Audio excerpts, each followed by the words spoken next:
Dumelang thobela sanibonani molweni bhotani lotshani sanibonani lo absheng camagwini makhosi thokozani ndlondlo ezinkulu bayede lisedi khanya.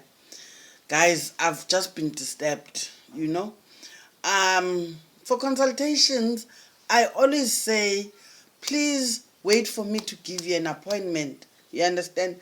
I work with people and I work with a lot of people. So if I'm going to just accept calls from anyone, I will never get any work done. Now I'm busy shooting a video. Someone just calls Ngo WhatsApp. And obviously it cuts my video. Now I have to start all over again. Guys. Sometimes people take a relationship a virtual, like casually nje. You understand? Just because I'm always laughing and joking. You understand? Sometimes go serious, but you can't just just call, send a WhatsApp, ask. You understand? This when I give out this number, it's not for social chatting. I have a number for that. If you want to socialize with me, we can do that on on another number. This one is highly committed. Otherwise, let me get into the story for the day. Setangantoni namhlanje ndifuna uthetha ngomthetho wobugqirha. Ithi londo leyo ndibalele kumagqirha esiXhosa okanye amathwasane abaguli okanye abakhwetha elagama kanye bangalifuniyo abathwasa isiXhosa apha bakwacamagu. Ndithi camagwini bantu abakhulu. Bethunani ndifuna sincokole mani ngomthetho, ne? Abanye abantu abayazi xa sisithi umthetho sithetha ngantoni apha kwagqirha. Protocol. Into efundiswa umuntu esekrancukrance ngena nje ebugqirheni, into yokuqala oyifundiswayo. Ithi londo leyo yinto ongasoze ufane uyifumane, akho manual. Soze uyifumane noba ungathi likhona omnye umhlekazi wakhe wathi kwabanye abahlekazi apha kwesi siphehlo sethu, wathi kaloku thina sisiphangela kude, so asikwazi soloko sisezintlombeni, uyeva. Wathi laa mhlekazi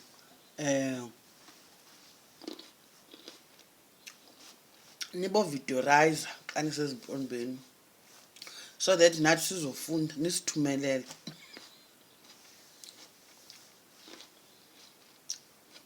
Like how? Kanjani? Yebo. Ithi lento akho manual.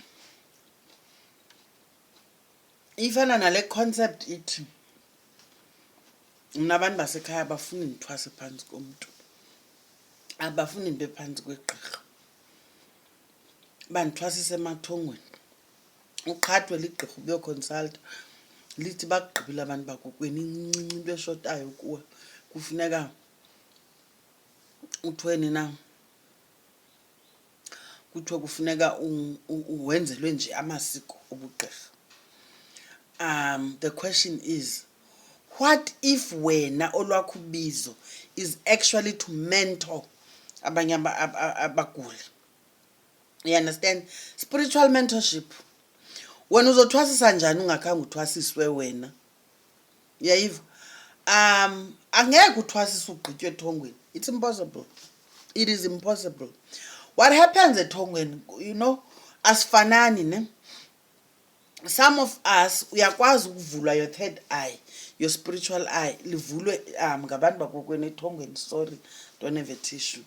You understand? And it's my nose, man, is irritated. You get me? Fumanisa indoba your third eye ivulekile to a point of umuntu onemibono okwaziyo ukubona, like you are psychic. You understand? Awudinga uqhwaba vuma, you understand? Ukuze wena umoya wakho uphakame. You understand? Your third eye is always open. bakhona abantu abanjalo. You know, you are vibrating at a higher frequency than an ordinary person. Bakhona abantu abanjalo, you understand? But asoze sibe njalo sonke. You know, people like who's that girl? I think nguminenhle or ngubani enhle ne ithi program umoya, you understand? I understand nakathwasanga. I think she works as a psychic. She's able to communicate with the spirit world, you understand? Sisiphiwe sisodwa. Not all of us are gifted like that, you understand?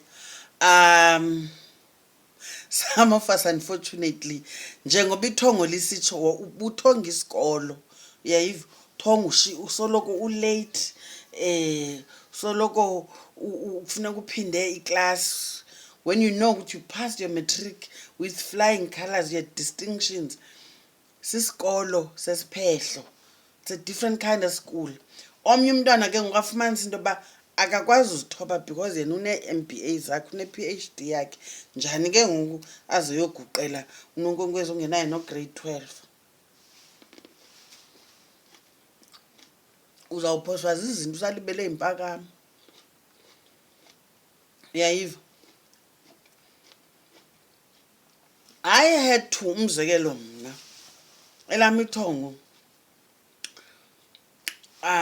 lindikhwethezisile hlobo loba I was working at the time with my degrees, not just one degree, degrees, ever.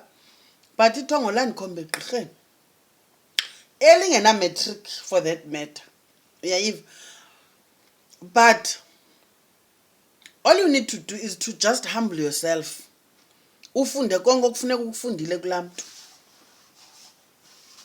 because awusoloko uphayana uyaphinda ukhutshule uphakanyiswe, you understand? Jonga ngoku mna andikho phantsi kwamntu, uyayiva? Andiphuma nganto, akho nto isukileyo kum ngokuthi ndaguqela umama uMamntandi.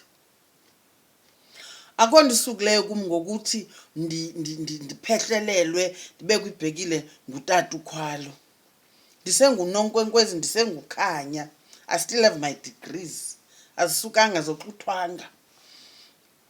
Anti laa nto igqirha elingakwazi uzithoba kuzawuba nzima ubufumana ubugqirha, because into ezakwenzeka umthetho awuzuba namthetho wena, of which umthetho wakwagqirha, it is protocol, le nto ebangela into yoba sikwazi upreserve ubugqirha, you understand? Sipreserve you know, the originality yobugqirha, uyayiva? Obungancengwanga, uyayiva? Awuzukwazi umthetho ungawazi ungakhange ufunde, because into ezakwenzeka uzawufika wena ungene endlini yegqirha, uyeva? Endlini yesibani ufika usimele ngenyawo ungumhlekazi, okanye uthula igqirha unetshoba. Awukwazi uba xa uyazi xa udibana namagqirha into yoba uyayiva? There's protocol man. Umzekelo man, kwenzela umzekelo, xa ndiyosebenza emzini, ndifika emzini ndamkelwe ngezinto endibaxeleleyo into yoba mna ndamkelwa ngento ethile nento ethile nento ethile nento ethile. Ezaa zinto ayizozam nam zezoba ndizisebenzise kuthiwani ndixhomele ibandla lasekhaya, xhomela amabandla ukuthi ndilapha ngoku, because kaloku andilogqirha ngaphandle kwela bandla. Ndisondeza bona ukuthi babe nam, uyeva? Esililini sam bandibonise yonke into ekufuneka ndiyibonile ngalo mzi, funeka ndiwupopola umzi, funeka ndikhuselekile kulo mzi, funeka ndiyazile mandiyenze kulo mzi. Xa ndingakhange ndibameme ndisonosebenza ndiyimpumphuthela, ndizibone ndisonzakala, ndizibone ndihlazeke emzini, uyayiva?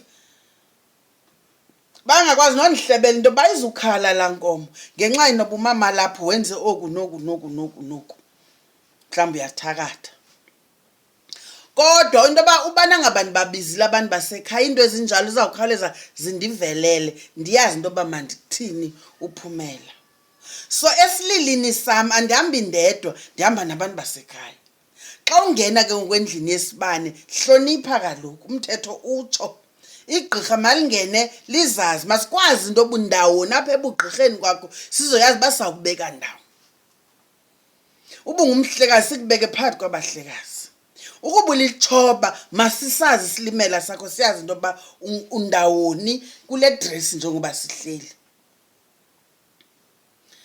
Uyayiva? Sikuva apha elwimini siyazi into yoba ayikhona, ayilothwasa yena lo. Uyayiva? Sitsho siyazi into yoba sinawuhlala nawe mhlekazi, noko awulogqirha. Ngaphandle uba sizimpumputela zamagqirha, sikubamba phaa emthethweni. Protocol ongasoze uyifumane ungakhange uthwase. And ke ngoku izawukujongisa into yoba wena umise ngento yoba hayi mna kaloku sithwase siphangela nathi. Kodwa ubuzenza indlela inzame zento yoba isiphehlo uqhelane naso. Nantsi indaba ngumthetho. Uzawuthi uligqirha ufika phakathi kwamagqirha, kuyathungwa, ibhotile yomthetho. Wena ubone nje ibhotile yekhomando, uthi mfethu khagqithisa apho ndirhoyize. Uyeva?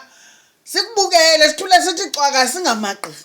Mani usithi rhoyiza, unikwe ibhotile urhoyize, ibhotile yomthetho ephakanyiswa ngomthetho, ngoba nathi ayiyo yethu yeyala mabandla. Sihleli nawo. Hayi uyarhoyiza wena, bhotileni yomthetho, ude uyiqele. Kanti thina siqhele into yoba yiza neqwelo, ayo halala, ayo halala. Uyayiva? Nanku umhlekazi onejoba eqwela utywala bamagqirha. Sitsho siqonde into yoba akusigqirha, khona into ekrokrisisayo. Othuka abantu xa sikukhuphela ngaphandle into yoba khawusikhwelele, ngoba kaloku thina ezi ndawo sihleli kuzo sizithwasele, sizigulele ngumthetho. Andisude ndingene ke emthethweni into yoba kwenziwa le. Hayi, ezo zifundo siphehlweni, hayi apha kuFacebook okanye kuYouTube. Baba yini bethu nana cama kube ndithi nje mandize nje naloo ndawana. Otherwise, see you on the next one. Continue watching, sharing, subscribing. Ningalibali ubukela i-ads phaa kwi-videos. Ziyandinceda mna, ziyandibhatala. Bye.